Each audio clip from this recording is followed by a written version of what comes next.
Hello. Mr. Zakir, this is Aurora Vivek. Being a Hindu, over here, I'm not over here to put any controversy, but I have a question. Aham Brahma, Aham Vishnu, Aham Mahesh, that was called by someone of my very good friend. Eventually, he was telling us about Quran and Bible. But what my question is, I have got just four questions to ask to you. Number one, Most important question first. okay, If there is time, we would definitely permit you another no question. issues, no issues. Because if everyone asks two, three questions, if I as a coordinator allow, I think we are not being fair to the other questioners. Fine, I got your point. Just one question. As though, Mr. Jake, you were talking about Genesis version and everything, I just have a put one question. If you are making a comparison between the Quran and Bible, why not a comparison between the Vedas, the Quran, and the Bible? They are versatile in each every manner. One each eventually is cooperated with each other. God, the Almighty is one. Rather, it called be as a Allah, it's called by Bhagwan or Jesus. Why not make it sure? All of the people should say, why not only one? Brother asked a very good question, very important question, very practical question. When I'm making comparison between Quran and the Bible, why not make comparison between Quran, Bible, Veda, etc.? And he said that why don't you follow all? And that is what I tell the people, that's what the Quran says. Ta'alaw ila kalmatin sawa'in bainana bainakum. Come to common terms as between us and you. Brother, what I tell every human being, any, whether it be a Hindu, Christian, Muslim, Jew, Sikh, Parsi, no problem. I tell them a simple thing which everyone will agree. At least agree that one scripture is the word of God. No one would mind doing that. The Hindu would say, okay, fine, Veda is the word of God. Christian will say, Bible is the word of God. Muslim will say, Quran is the word of God. The Sikh, he'll say, my Granth is the word of God. The Parsi, he will say that my Avesta is the word of God. No problem. Now, put all these scriptures together. What is common? Let us agree to follow that. What is not common? We can discuss that tomorrow. Correct? I only ask them one thing. What is common in all these scriptures? Let us agree to follow. Because Sorry to interrupt you, sir. Sorry to interrupt you. Brother, please let me complete the answer. And Please, after Mr. Zakir. after I finish the answer, what you want, you can say. Maybe what you want to ask, I will give in the answer. Correct? I go in stepwise. Right, sir. The mathematical, if you want to solve a problem, if I directly give you the answer, you won't understand. I have to go stepwise. 1, 2, 3, 4. Fine? Exactly. So my only request is, what is common in all the scriptures, let us follow. What is not common, we'll discuss later on. Fine? Now, common in all the scripture is that God is one. So let us believe God is one. Ved says that God is one. Didn't I say that? Ekkam evidityam. God is only one without a second. Bible says that. Gospel of Mark, chapter number 12, verse number 29. Book of Deuteronomy, chapter number 6, verse number 4. Shema Israel, Adna Ilhadna Ichad. Hear, O Israel, the Lord, our God is one. The Jews say that, the Christians say that. Quran says, Kul wallahu ahad. Say there's God one and only. So where does this Trinity come in between? Where does this Brahma, Vishnu and Shiva come in between? Where? I didn't believe in that. Brother, let me complete. There is no Brahma mentioned in the Quran. There is no Shiva mentioned in the Quran. There is no Jesus mentioned in the Quran that he is God. It's mentioned in the Quran he is a messenger of God. The Bible also doesn't say that Jesus is God. It is the false reading of the Christians. So how come you are saying that it doesn't matter whether Allah, Jesus? It matters. The Quran says, in Surah Isra, chapter number 17, verse number 110, Qulidullah abidur rahman ayamatadu fala asmaul husna. Say, call upon him by Allah or by Rahman. By whichever name you call upon him, to him belong the most beautiful names. It should be a beautiful name. It should not conjure up a mental picture. It should be a true name. You can't give a false name to God. You can't insult God. You can't belittle God. Some people tell me, what difference does it make? You call pani, you call water, you call tani. No problem. If you call pani, you say in Hindi. Tani, you say in Tamil. Moya or mai, you say in Arabic. Jal, you say in Hindi. No problem. You can call by any name. But then, one morning, my friend comes and tells me, every morning I have water. But after I have water, the doctor told me I have a lot of water. But I start vomiting. I said, why? No, the water is yellowish. The doctor told him to have water. He has every morning 1 glass of water. The water is yellowish. Yellowish. Yellowish. Then I realized what he's talking is not water, it is urine. You can't call urine as water. The definition of water, you can call Tani, you can call water, you can say Rahman, you can say Rahim, you can say Kareem, you can say Rab. But you can't call God as man. You can't call God as insan. Therefore, you can't call water as urine. And the touchstone for theology is Surah Ikhlas, chapter number 112, verse number 1 to 4. What I mentioned in Surah Ikhlas. So what I'm going to tell, that what is different, keep it aside. Nowhere does the Quran say that Jesus is God. Nowhere does the Quran say Mahesh is God. So keep Mahesh out. Yes, if you say Brahma, Brahma is a Sanskrit word which is known as a creator God. So if you say creator, I've got no problem. If you say God is a creator, I've got no problem. Because Quran says that God is Khalik, creator. But then you say this creator has got 4 heads. He has got 4 hands. Then you're giving an image to God. You're going against Veda. Na tasya patimasti. Of that God, there is no image. I do believe So call him creator. But you say that creator is a man, then he's not God. I do have an He should apology. be the creator. So same way, brother, if you see my video cassette, similarities between Islam and Hinduism, inshallah, most of the queries will be answered. Hope that answers the question. I do apologize. What I was specifically want to say to you, Mr. Zakir, I do not want to get into controversy over here. My thing is this, Mr. Zakir was telling appropriately right what exactly was over here the people is wanting. What I wanted to know, basically, exactly what the speeches he is providing to us, we are over to listen him. Exactly the Renaissance, the creator of the world, rather it should be counted as Allah, Bhagwan, or the Jesus, should not be created in self. It has to be materialized with differentiations. Thank you. Brother, if you had heard my answer, you call him Allah, I've got no problem. You call him Bhagwan, as long as what is the meaning of Bhagwan? According to Rajneesh, Bhagwan means something else. I don't know whether you know. According to Rajneesh, what definition Rajneesh gave, then I cannot believe God is Bhagwan. So what we have to realize, we have to believe in the concept of the Almighty, the Creator, the Maker. If you know that concept, and the word should be chosen correct. It should not be a wrong word. And what word is common between the scriptures, we have got no objection. But Jesus, as you again mentioned, is not common in the Bible and the Quran. Quran says Jesus is the prophet of God, and even the Bible says the prophet of God, but the Christians, they misunderstand that Jesus claimed divinity. So if the Christians, they misunderstand the Bible, why should I agree with the misunderstanding? I have to clarify that. I have not come here to create a controversy. I have come here to come to common terms. Come to common terms as between us and you. Yes, can we have the next question from the sister? I'm Dr. Pooja Arora. I'm from Sion Hospital. I'm a physiotherapist. So I totally agree with you.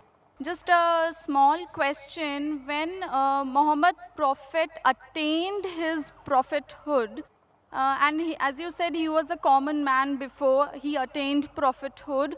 By that time, is it that Quran, which is the word of God, has enlightened only Muslims? Because God can't be partial. So what was the rest of the world doing when Muhammad Prophet was enlightening a small sect of people? And is it that such a long time is being taken for the rest of the sector of society to just get enlightened to this word of God? And how many years would the non-Muslims, like Hindus, would, I totally agree with you, it has to be a concept. Hindus are believing idols, pictures, or Ram, Bhagwan, whatever, but it is a concept, and they have to be enlightened about it, that it is one. Hinduism also follows an almighty, which is a power, a divine power, but unfortunately it is being given in various forms. So this enlightenment, if Quran helps a Hindu to know this enlightenment, it is fabulous. Sister asked a very good question and a very important question. She said that if Quran is such a great book, if it's the word of Almighty God, then why, when it came to Prophet Muhammad, it was only meant for that small group, Arabs of that time, only Muslim. Why not for the full world? How long will it take? Sister, the Quran was never revealed only for the Muslims or for the Arabs. The Quran was revealed for the whole of humanity. It's mentioned in Surah Ibrahim, chapter number 14, verse number 1. In Surah Ibrahim, chapter number 14, verse number 52. In Surah Baqarah, chapter number 2, verse number 185. And Surah Zumur, chapter number 39, verse number 41. That the Quran was sent for the whole of humanity. Time is short, therefore I'm only giving references, not the quotations. So Quran was not sent only for the Muslims and the Arabs. The Quran was sent for the whole of humanity. And Prophet Muhammad, peace be upon him, he was not sent only for the Muslims or the Arabs. The Quran says in Surah Anbiya, chapter number 21, verse number 107. وَمَا أَرْسَلْنَاكَ إِلَّا رَحْمَةً لِلْعَالَمِينَ. That we have sent thee not but as a mercy to all the human beings, as a mercy to all the worlds, as a mercy to all the creatures. The message is repeated in Surah Sabah, chapter number 34, verse number 28, that Prophet Muhammad, peace be upon him, is sent as a universal messenger, giving glad tidings and warning them against sins. But most of the human beings yet do not know. Now this verse of the Quran says, most of the human beings yet do not know. That's the reason, sister, we are having such conferences. It's the duty of every Muslim that should convey the word of Almighty God to all the human beings. So one more thing, sir. Can I It ask? may take time, but better late than never, sister. Better late than never. And everyone who claims to be a Muslim may not be a practicing Muslim. He may have a name, Abdullah, Zakir, Muhammad, Sultan, but he may not be a practicing Muslim. Similarly, as you rightly said, in Hinduism, you don't follow your scriptures. But yet, the religion which is the maximum followed, not only by lip service, but in practice today, it is Islam, number one. In numbers, Christianity, it is close to 2 billion. Muslims claiming is 1.3 billion. But the people practicing the religion, number one is Islam. Percentage-wise, it is the largest. So these lectures are mainly those small percentage of Muslims who are not following Islam correctly to get them closer to Islam. And to those non-Muslims, we want to give the message of peace, the message of love, and prove to the world that there is only one God. The ultimate peace can only come if you submit a will to Almighty God. That is the only way to get ultimate peace in this world and the hereafter. So that is the reason, sister, we are having such conferences. We have a satellite channel, Peace TV, where every day more than 60 million people, they are watching it. So at least on the day of judgment, we can give shahada to Allah subhanahu wa ta'ala. Ya Rab, we did our best, whatever we could. We at least gave the message every day at least to 60 million people. And today, the message has even reached you, sister. So tomorrow, on the day of judgment, I can tell to Almighty God, I gave the message to the sister. Whether you accept or not is in your hand, sister. I just want to add, can I? Thank you very much, sir. Just one more thing. Because God is impartial, so on the day of judgment, as you did a partiality that non-Muslims should be given first priority to ask their questions, God is impartial. So if Hindus stop believing in idols and pictures and they start believing in the Almighty, which has got no form, no shape, and on the day of judgment, is it that they will be not behaved as Muslims by God? No, it is not like that. It is the concept which is there in Hinduism, the misbelief that is followed in forms.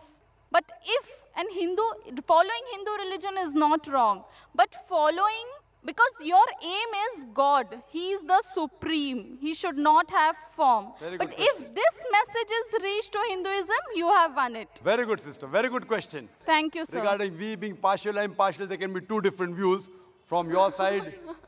Because we're partial, at least you could ask a question. If I wasn't partial, I couldn't tell to Allah subhanahu wa ta'ala, I gave you the message directly, one-to-one. So He doesn't sometimes- believe. So what you have to realize, sister, but why we are partial? We are partial to be impartial. Because the others have got the message. If not 100%, 90%. You all have got less. So we are partial to be impartial. Right, sir. So what we Now need coming to... back to your question, sister. Yes, It's sir. a very good question. That if the Hindus believe in one God, do not believe in idol, do not believe in images, do not believe in statues, on the day of judgment, won't we be Muslims? Correct. You are following part of Islam. Correct. If you read the Hindu scriptures further, the Hindu scriptures say there is another messenger to come. And the coming of Prophet Muhammad, peace be upon him, has been prophesied in various places. He's prophesied in Bhavishya Purana, Parva 3, Khanda 3, Adhyay 3, Shloka 5 to 8. He's prophesied in Bhavishya Purana, Parva 3, Khanda 3, Adhyay 3, Shlokas 10 to 27. He's prophesied in the Atharva Ved, chapter number 21, verse number 6. Atharva Ved, chapter number 21, verse number 7. He's prophesied in several places. He is mentioned by name no less than 100 times as Muhammad in the Hindu scriptures. Right, Time sir. doesn't permit me to mention all the references. There is mention of a Kalki avatar in Kalki Purana, chapter number 2, verse number 4, 5, 7, 9, 11, and 15. It says that there is another avatar to come, Kalki avatar, whose father's name shall be the servant of God, Vishnu Yash, translated to Arabic as Abdullah, which was the name of the father of Muhammad sallallahu alaihi wasallam. The mother's name of this Kalki avatar would be Sumati. That means peace and serenity, which is Amina in Arabic, which was the name of Prophet Muhammad sallallahu alaihi wasallam, mother. This person will be born on the 12th day of Madhav, the 12th Rabi Awwal. That is the Prophet Muhammad sallallahu alaihi wasallam born. He'll have 4 companions, and we know the first 4 Khulfa Rashidin. It says that he will be born in a place which is peaceful in Makkah. He'll be born in a house of the chief of Makkah, that is the Quraysh tribe. It says that he will go northwards from a cave and come back. And Prophet Muhammad sallallahu alaihi wasallam went from Makkah to Medina and came back. On and on, talking about Kalki Avatar. So you believe in one part, La ilaha illallah. You also have to Muhammadan believe in Rasulullah. Muhammad Rasulullah.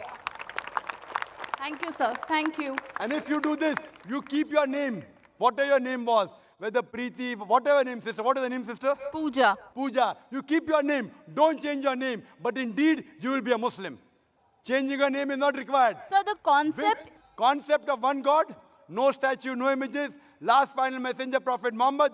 Inshallah, on the day of judgment, you will go to heaven with your name, Pooja. So the pathways are different. The only thing is the goal should be the same. That is No, what I sister. believe. For the goal, pathways are different. If both the different pathways go to the same goal, they it is meet fine. at the same goal. Yes, sir. That is what I want to say. All the roads don't lead to Rome, sister. Fine? You may think it will lead. So if you think falsely, I have to correct you. I don't can- believe... No, sir. No, sir. sister, if you say you're a Hindu, by Yeah. definition, Yeah. Hindu is a person who lives in India. No, sir. It's not like that. Sister, Hindu is a geographical definition. You don't know, I know. I'm a Hindu by geographical definition. I'm a Hindu. Geographically, sister, the word Hindu was first used by the Arabs. There are many Arabs here. They call me Hindi when I go there. Hey, Hindi, Hindi. They tell I'm a Hindu. The word Hindu was first used by the Arabs when they came to India. It was also used by the Persians to describe the people who lived in India. So geographically I'm a Hindu, but if you tell me religiously, Hindu is a misnomer. Swami Vivekananda said the right term is a Vedantist. You should follow the Vedas. So as far as you follow the right things in the Veda, believe in one God and believing in Prophet Muhammad sallallahu alaihi wasallam, by deed you are a Muslim.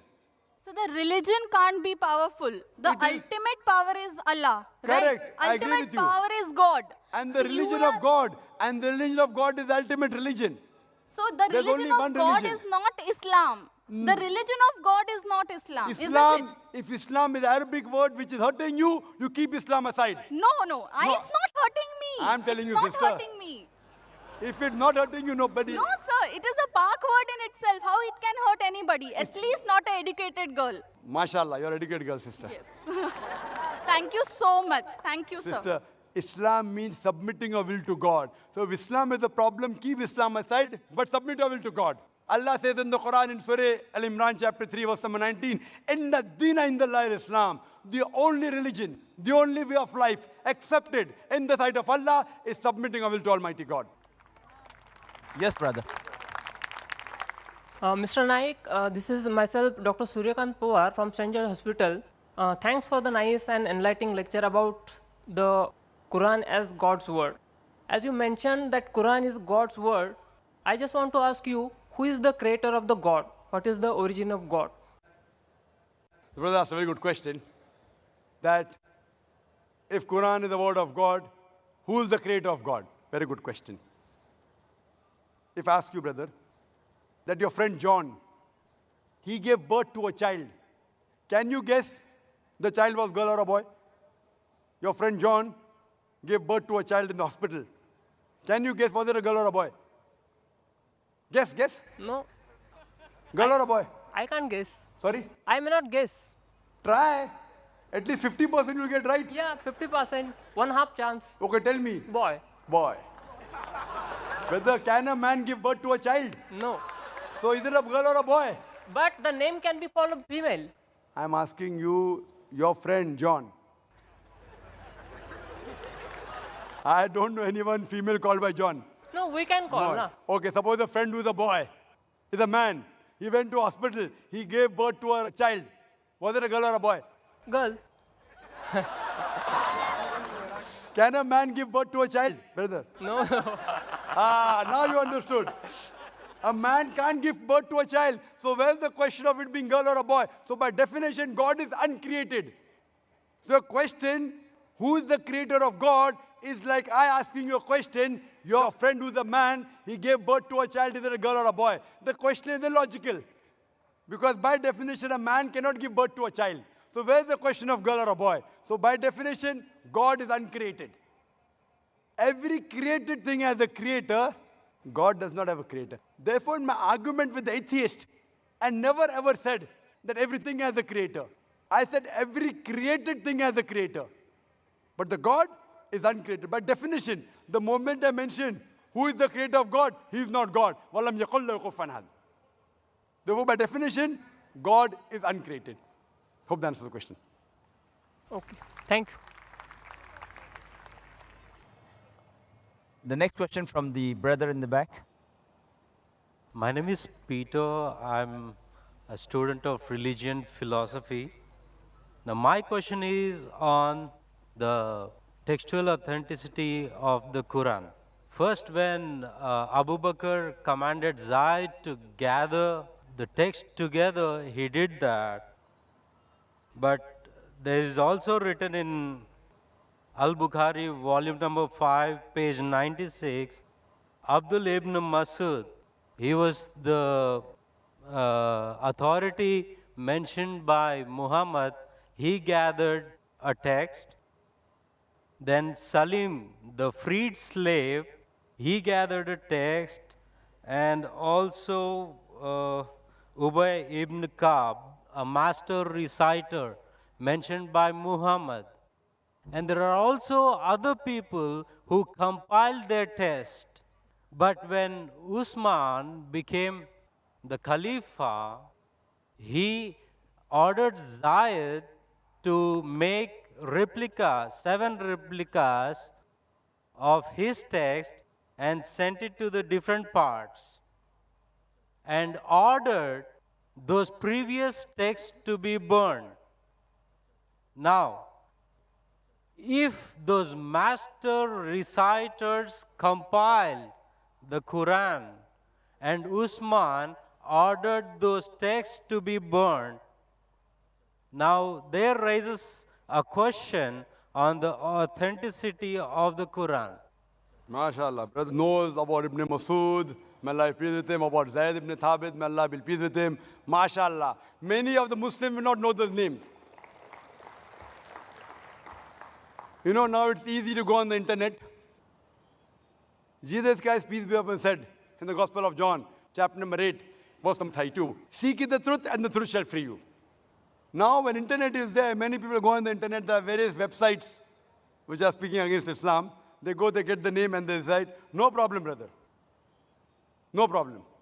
Brother, as far as your question is concerned, the people who compiled the Quran, there was a group of Sahaba, the companions of the Prophet. Whenever Prophet got a revelation, he repeated it to these scribes. And suppose, Iqra bismi rabbikal ladzi khalaq, khalaqal insana min alaq. He got the revelation, and Prophet, mashallah, very good memory. Allah saw to it that he retained the memory. He repeated it. When he repeated, these scribes wrote down. The Prophet personally verified. He was an ummi. How did he verify? Okay, read it now. Iqra bismi rabbikal ladzi khalaq. Ah, correct. So Prophet personally verified when he was alive, whatever was written down of the Quran, whether it was perfect or not, under his personal supervision. And these scribes, they were selected by the Prophet, and that's how when the revelation came in 22.5 years, all was written down and later compiled in one book. All supervised by Prophet Muhammad, even the order. Now, later on, there were many other people, whenever the Prophet said a verse was revealed, they used to write in his own notes. Many sahabas. But this private notes of the other people weren't checked by the Prophet. Suppose the teacher gives the notes. 100 students are copying. How do I know whether it's right or wrong? If I'm giving a lecture, if some people note down, chapter number, verse number, chapter number, verse number, how fast can they note down? And if I don't verify, they say, oh, Dr. Naik, you said this reference. Where did I say it? Have I checked it? So what happened later on, there were many variants version of the Quran. Version means people thought their own notes to be the real Quran. And when Islam spread, people did not know which was the real Quran. So at that time, whatever the compiled copy was there, when Hazrat Abu Bakr, may Allah be pleased with him, during these scribes, it was then in the hand of the wife of Prophet, Hazrat Hafsa, may Allah be pleased with her. And then Usman ordered that copy, may Allah be pleased with him, and had a replication so that it could be sent to different parts of the world. And then he said, whatever copy you have, whether right or wrong, you burn it. Because that hasn't been verified. So people had their own notes. Suppose someone makes notes of my lecture, there are people making here notes. Maybe 80% is right, 90%, 100% is very difficult. Correct? 100% is very difficult. So 80%, even if it's 100% correct, if I give you now, this is the book of my lecture. You know, you'll be getting a book now. Quran and Modern Science. Authenticated by me. Your notes, you throw it away. Why does he require the notes? I have given you a book. Anyway, you aren't getting the full lecture. You are getting part of the lecture, Quran, Modern Science. Now that part I'll tell you, brother, throw that notes away. This is correct. Authenticated by me, Dr. Zakir Naik. My book. So same way, whatever was authenticated by the Prophet, the revelation of Allah subhanahu wa ta'ala, Hazrat Usman, may Allah be pleased with him, he said, all the other copies should be burned. That does not mean there was variant Quran. There was one Quran that was revealed. But people, when they wrote with their own notes, there were differences. So that's the reason now one of those copies is even today present in Koptaki Museum in Istanbul. So this, and if you check it with today's Musaf, it is exactly the same. Word to word, letter to letter. That's the way. Even if you try to change it, you cannot, because today there are millions of people who know the Quran by heart. And here in our audience, mashallah, we have many huffaz, mashallah, who know the Quran by heart. Even if you burn the copy, you get all the huffaz together, you get together, again the original Quran, word to word, letter to letter can be reproduced. Hope that answers the question. But isn't it the same with the master reciters at the time of Muhammad? And the Zaid's text was compiled only after the death of Muhammad. That's totally wrong to say that. What we have to realize that Zaid ibn Thabit, he was appointed as the chief of the scribes. There were many Sahabas together. He was appointed as the chief. And this was personally verified by Prophet Muhammad sallallahu alaihi wasallam. And later on, at the time of Hazrat Abu Bakr, may Allah be pleased with him, it was made into a book form. Because at that time, there was not paper, there was no pen.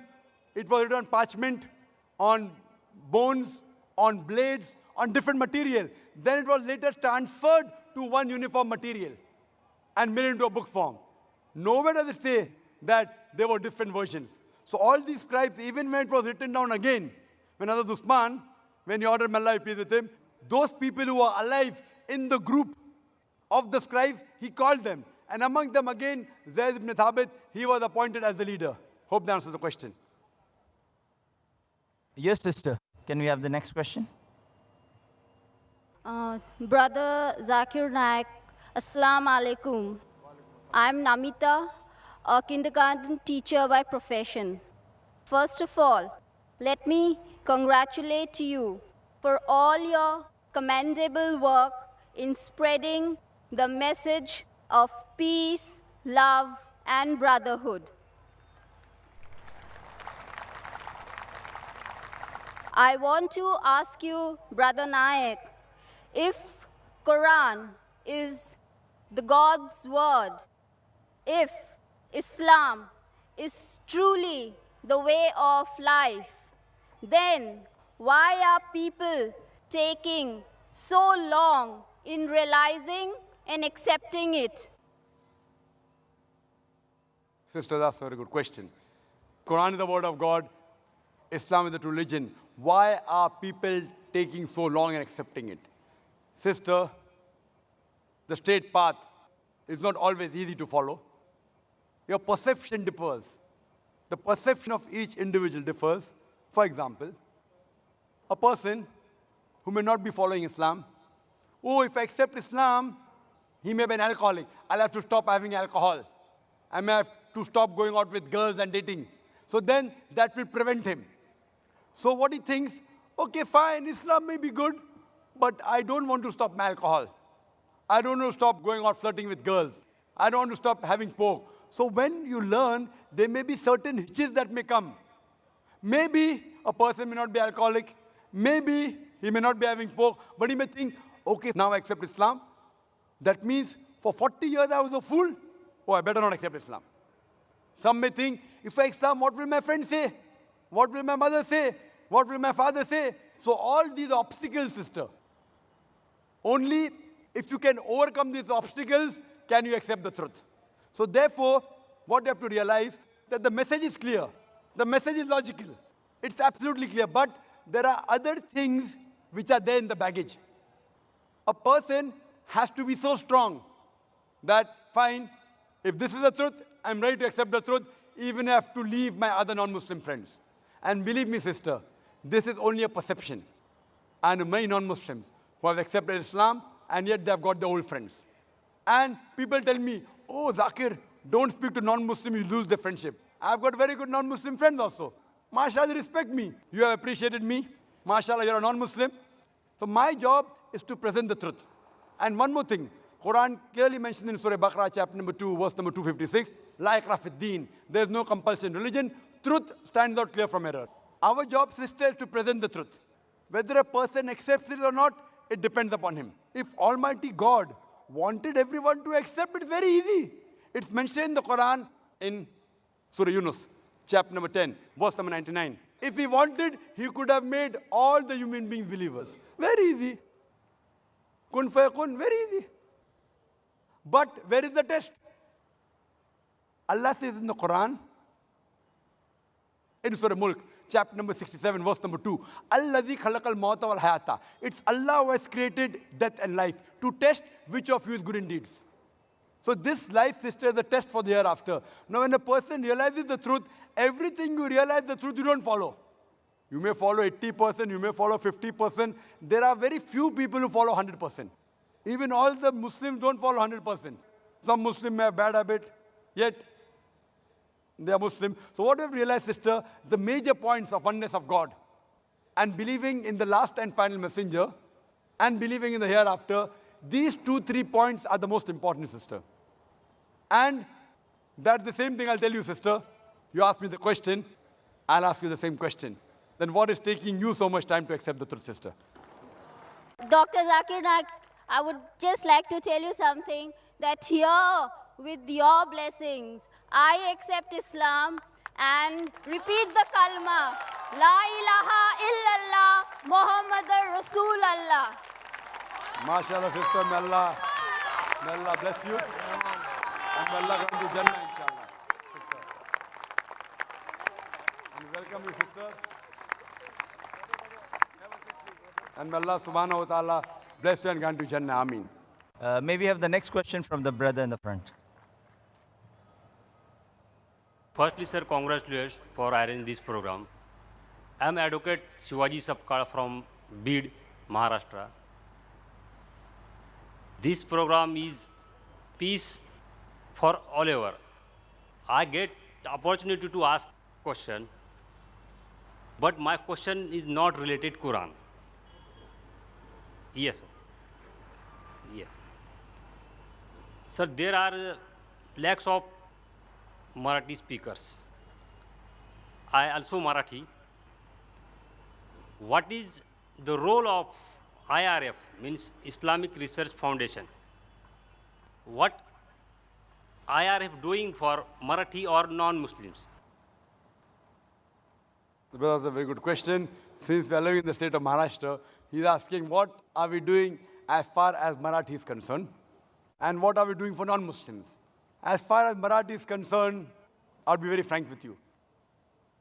We want to do, but we aren't doing much. There are some of my books being translated to Marathi by others, because I can understand Marathi, but I can't speak Marathi. I mean, I should be able to do it. We are trying to make our children speak many languages, but I can understand Marathi, but I can't speak. A little bit, I can, but I don't master the language. Maybe then I would have given lectures in Marathi also. But we have some speakers in IRF who give lectures in Marathi. We have Brother Abdul Ghafoor Qureshi. Whenever there's a request to speak in Marathi, we send him. So what we are doing, we are training people to speak and convey the message of peace in different languages. The training program is in English, and many people know 3-4 languages. So the training program is in English, sometimes in Urdu and Hindi. Then he goes, if he's coming from South Africa, from Africa, then he speaks in the African language. Many people are coming from other parts of the world. From Malaysia, they have come. They have come from USA. They have come from Singapore, from Saudi Arabia, from Philippines, Tagalog. I don't know Tagalog. What I do, I convey the message in English. I tell the people to convey in Tagalog. I am requesting you, brother, convey my message, what you have learned here, heard here, to those people who know Marathi. You'll be doing a favor to me. Yes, yes, sir. Inshallah. That's the first question. Come to the second question. What are we doing for non-Muslims? Again, we aren't doing much. Whatever limited we can do, there's so much to be done. The organization is big, mashallah. We have got more than 2,000 volunteers. Yet I'm saying we are doing nothing. We are a very small organization. Very small. We have organized this conference. We are giving first chance to non-Muslims, because you are a VIP guest, a special guest. You today are more closer to me than the other Muslims. Why? Because I have to convey, Allah will ask me on the day of judgment, have I conveyed the message or not? So I'm trying my level best to convey personally on this level.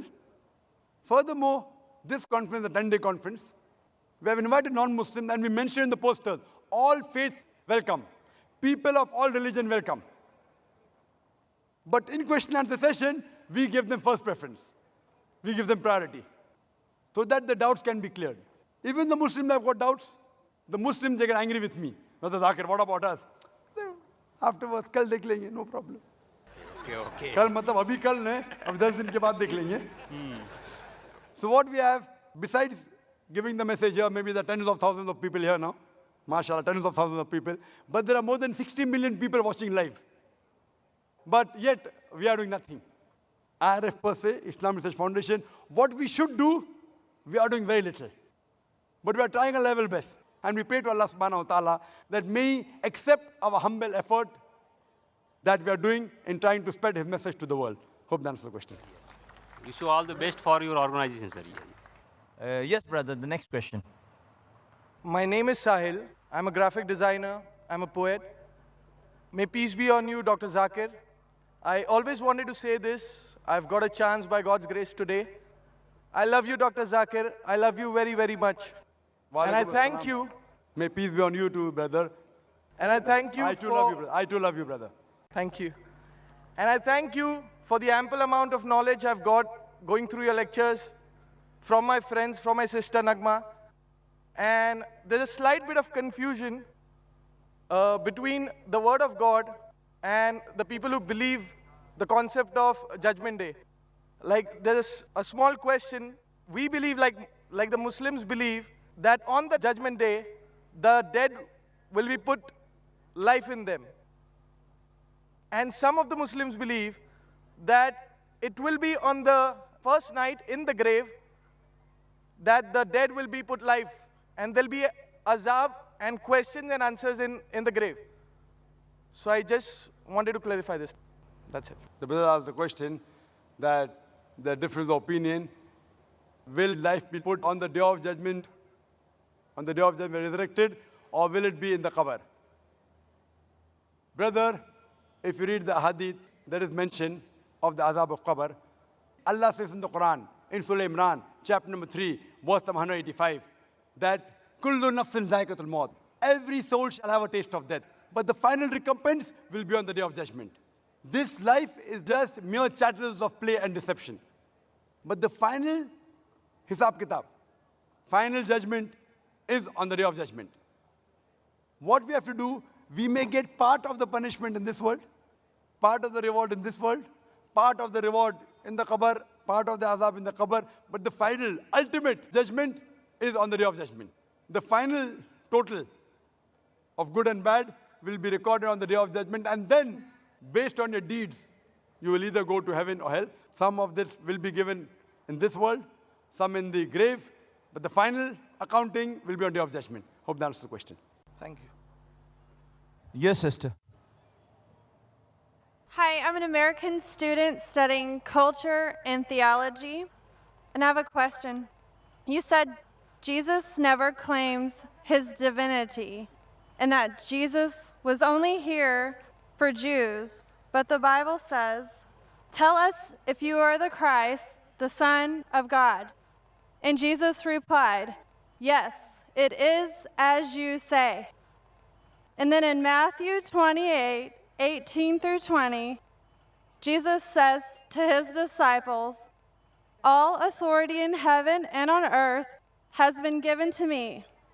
Therefore, go and make disciples of all nations, baptizing them in the name of the Father and of the Son and of the Holy Spirit, and teaching them to obey everything I have commanded you. And surely I am with you always to the very end of the age." Sister has quoted 2 verses from the Bible. The first one, if I'm mistaken, you said that Jesus claimed that you are Son of God. Did you say that, sister? Yes, sir. Son of God. And second, she said that Jesus said, "Go to all the nations." What she's quoting is the ending last portion of the Gospel of Matthew. If you go earlier, sister, let's mention the Gospel of Matthew, chapter number 15, verse number 24. He says to his apostles that I have been sent not but to the lost sheep of the house of Israel. What you quoted, according to the scholars of the Bible, what they say, that is an interpolation. But whether it is or not, I don't argue. But then there's a contradiction in the Bible. The Bible clearly mentions in the Gospel of Matthew, chapter number 10, verse number 5 and 6, Jesus Christ, peace be upon him, says to the apostles, "Go ye not into the way of the Gentiles, going not into the way of the non-Jews, the Hindus, the Muslims, but rather go to the lost sheep of the house of Israel." As far as the first question is concerned, that Jesus Christ, peace be upon him, said that I am the Son of God. Sister, do you know, in the Bible, God has got sons by the tons. Adam was the son of God. Ephraim was son of God. Israel was son of God. All those, they are led by the Spirit of God, they are sons of God. So if you are a righteous person, you are a son of God. If I am a righteous person, I am a son of God. That is the language of the Bible. As far as calling son of God to a righteous person, I do agree that since Prophet Jesus was the messenger of God, he should be called the Son of God. But what do the Christian missionaries say? No, no, no, no. He is not a normal son. He is the begotten Son. And they quote the Bible, Gospel of John, chapter number 3, verse number 16. For God so loved the world that he gave his only begotten Son. Whosoever believes in him shall not perish, but have everlasting life. So what we have to realize, that this verse of the Bible, begotten Son, according to the 32 scholars of the highest eminence of 50 corporate denominations, if you read the RSV, Revised Standard Version, they say this word begotten is an interpolation, is a concoction, is a fabrication, and they're thrown out of the Bible. So Jesus is not the begotten Son, because begotten means it belongs to an action of animals of lower level. So he is verily the Son of God. Son meaning a righteous person, we have no objection, but he is not the begotten Son. Lam yalid wa lam yulad. He begets not, nor is begotten. I hope that answers the question. Wa akhiru da'wana alhamdulillahi rabbil alameen. Jazakallah khair. We thank Allah subhanahu wa ta'ala for making this program possible. We know you have many questions, but there are time limitations to the program. We thank Allah subhanahu wa ta'ala not only for making this program possible, but for creating this opportunity for a better understanding on the topic for the millions of people too, other than those present here watching us on television, who may, inshallah, share some of the learnings from this talk and question and answer sessions to others less aware, for them to gain better understanding and hidayah too. We thank all who have contributed and made this program practically possible for all present here today and for its telecast, and those who have come to attend this program. Jazakallah khair.